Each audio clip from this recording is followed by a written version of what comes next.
We look at the VE showing about 44. That's definitely getting on the lower end of where I'd like to see my VE at here when my engine is in this warmed up state. Just taking a look at our EGO settings here. Our map pressure, that's what's happening here. Map pressure is actually below 23. If we put our EGO correction for 20 kPa, now that we're pulling, you can see that vacuum right here. We need to set it a little bit lower.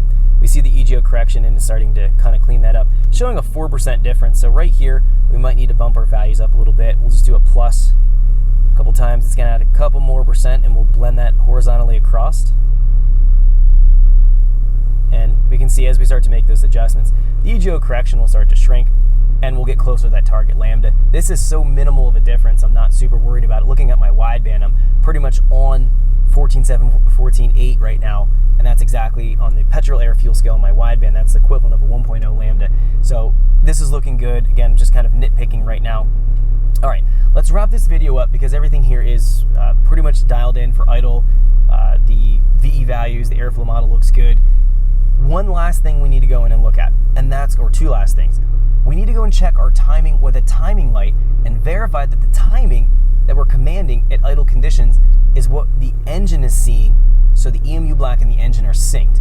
And we need to go into our trigger window right here, and we need to go and check our trigger angle. Now in order to do this, we need to go in and lock our ignition angle.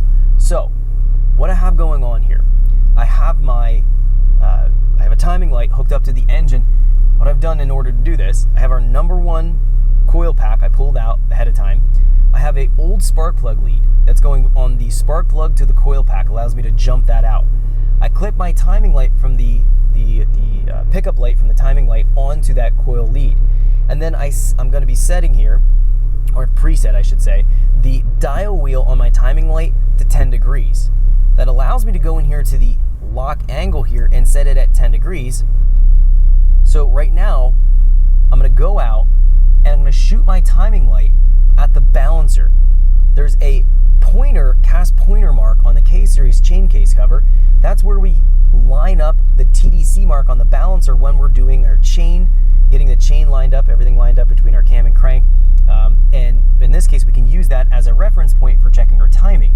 So I'm going to shoot the timing light at the balancer, and I'm going to be shooting it at the white mark, which is TDC, because I have my balancer, my timing light wheel, dial wheel set to 10 degrees. That allows me to shoot TDC at the engine. If I put my dial wheel to 0, I would have to shoot for the 10 degree mark.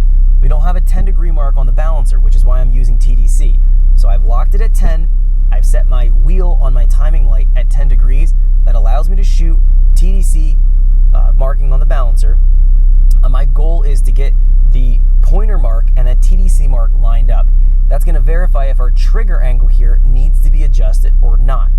So I'm going to go verify this and see. Thanks for checking out our teaser clip. If you want to see the rest of this video and more than 500 hours of current EFI training we have to offer, make sure you click right here. If you want to go and check out more teaser clips from this training course, click here. And you don't want to miss any of the videos we're going to be releasing on this channel, so make sure you subscribe and click here. Thanks for watching, and I'll see you guys later.